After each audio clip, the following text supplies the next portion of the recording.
आज की कहानी है चंगू मंगू चले घूमने। चलिए सुनते हैं। चुन चुन चूहे के दो छोटे छोटे बच्चे थे।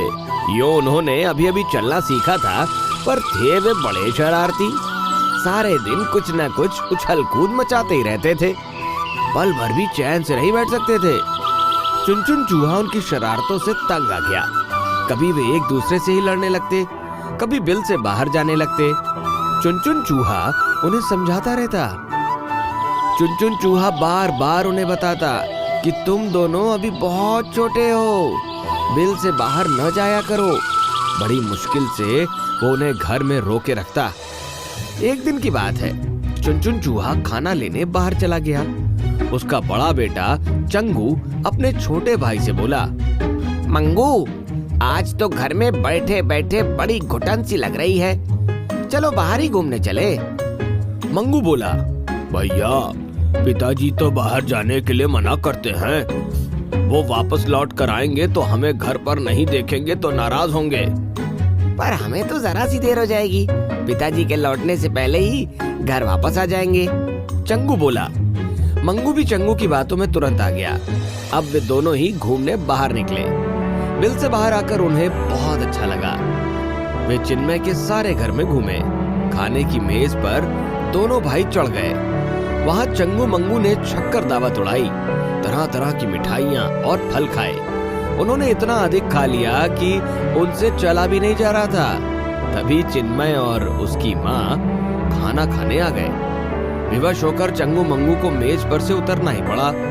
मेज से उतरकर दोनों धीरे धीरे अपने बिल की ओर बढ़ने लगे, पर रास्ते में उन्होंने देखा कि बिल्ली चिन्मय की पालतू थी। वे दोनों सोचने लगे कि आज तो हमारी खैर नहीं, आज तो निश्चित रूप से हम मरे। मंगू अपनी मूंछों को हिलाता हुआ चंगू से कहने लगा, भैया, आज तुम्हारी बात मानने का यही पल मिला है। न तुम कहते न हम बाहर आते।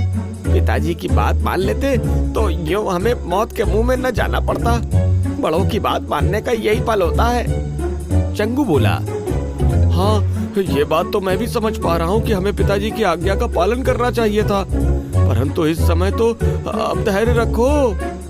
मौत सामने खड़ी है और तुम मुझसे धैर्य रखने की कहते हो।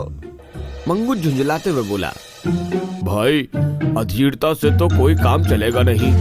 धैर्य पूर्वक स्थिति पर विचार करने से ही संकट दूर होगा। चंगू सोचता हुआ बोला, पर मेरी तो बुद्धि काम नहीं कर रही है। सिर खुजलाते हुए मंगू कह रहा था।